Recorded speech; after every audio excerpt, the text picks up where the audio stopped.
Merhaba Çimaklı. 26 Eylül Cuma günü Konya Karatay'dayız. 2025 patates tarlasındayız.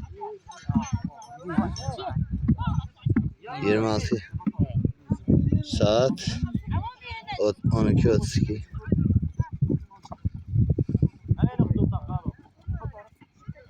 Evet, devam. Evet, iş yerinde 10 dakikadır yatıyor. Fırın arkasında kimse bizi girmemiş. Öyle değil mi abi? Bunlar kalkmış gitmiş. Biz orada yatmışız. Hiç dememişler. Bunlar nerede ölmüşler kalmışlar. Valla bugün de öyle bir manzara oldu. Saat 2'de onlar moladan kalkmış, bizi unutmuşlar. Biz de tırın arkasında kendimize yatmışız, savanı sermişiz yine. Evet, bu da böyle bir mola.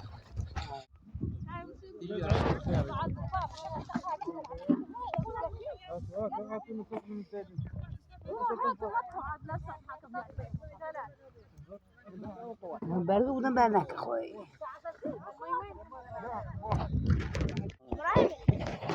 İmaklar ne diyorsun bu konu hakkında? Ne diyorum? 5 dakika kalmış son. Kaç dakika kaldı dayı? 5.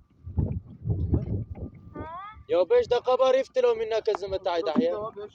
4 dakika kaldı şimdi.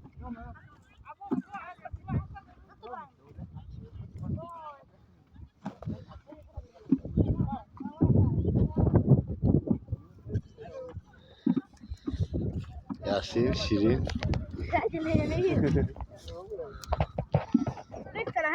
her iki kişi bir tarafa. Ama sonunda kullandım ha. Fahad. Sonunda kullandım. İki kişi bir tarafa.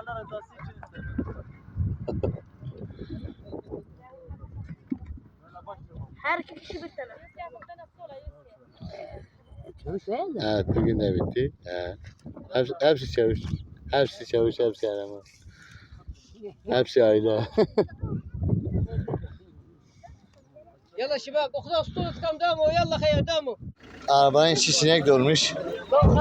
İş bitti. Yarım saatte fazla çalıştım. Arabanın içi full sinek. İn. Şey.